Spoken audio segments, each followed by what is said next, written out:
Okay, we're going to come back. Notice the silence, isn't that creepy?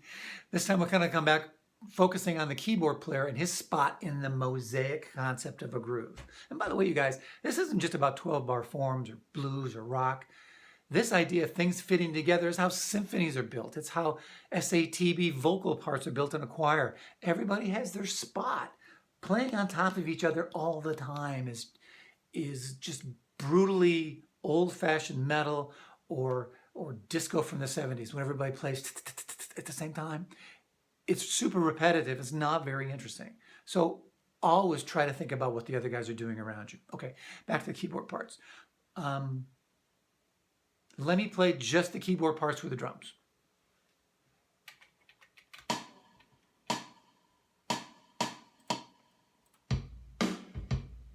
Notice there's no keyboard part on the first verse. This is where we are in the tune. We're in the fourth verse. There's the 4 chord of the first verse. If the piano player is laying out. Laying out is a great idea, dudes. You do not have to play all the time. So when this piano player comes in on verse 2, it's like, wow, where'd that guy come? Isn't that interesting? Also, he replaced 2 guys that got dumped in the second verse. In the first verse, there was a melody line, and there were backup parts that were being done by singers, Oz. By the keyboard player laying out, all he did was just replace the 2 guys that had been removed in verse 2. That's super smart, as opposed to just adding all the time. That's crazy. You got to cut things while you add. Okay, so we're going to go on. Here comes the second verse, and you'll hear the keyboard player come in. Ah, shoot! And we went back to the top. Anyway, remember it's this. No keys, right? I solo the piano player, and there ain't nobody there. So let me unsolo him and the band comes back. In the second verse, I'll just have drums and piano.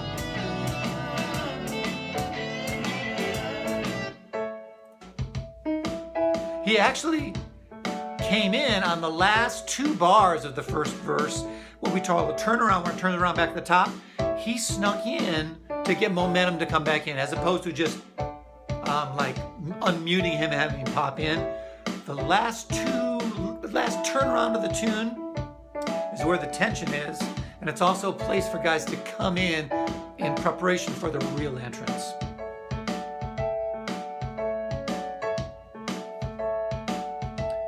You'll notice that this piano part is do ga do ga do ga do ga do ga do ga do ga do. There's it's almost like there's other little chords in there, but it's really just a wiggle that sort of has a melody like the guitar part did in the first verse. Fourth verse, here's the piano part. That piano, that kind of Tripoli thing is kind of a New Orleans sort of Fats Domino sort of thing. While that's going on, the bass player, remember, is going boom, boom, boom, boom, boom, boom, boom, boom, boom, boom, boom.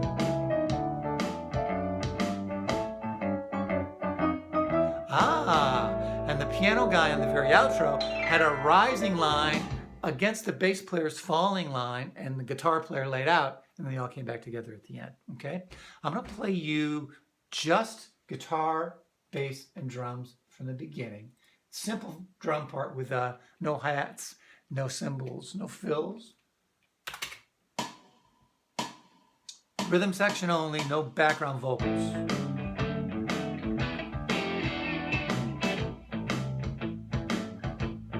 Also notice how tight everybody's. As the song goes on, that tightness will start to loosen up and the song will get more open and flow a little bit. But tight is a great way to establish time, feel, and communication. Piano player's adding himself in, second verse. The piano player's playing this rhythm. Tweet-da-da-da. On your groove sheet, all of these parts are represented in notation over here. There's the rock and roll part, the Chuck Berry part, the guitar player's playing. Right now the piano player's playing sort of this horn punch idea. There's a few other concepts. Piano player's changed his idea. We know the bass player changed his idea. Guitar player's rather the same each time.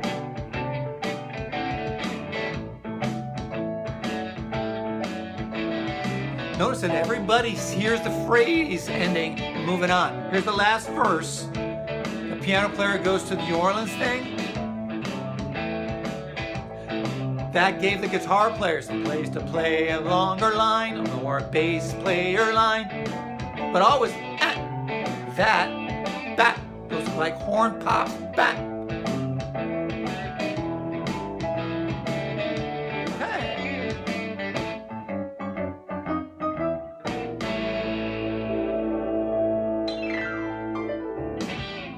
It ain't over till it's over too. There should be a, make sure you end your darn tunes and just don't have them fall apart like a practice garage band. Okay, the last video is going to be talking about those background parts. Sit tight.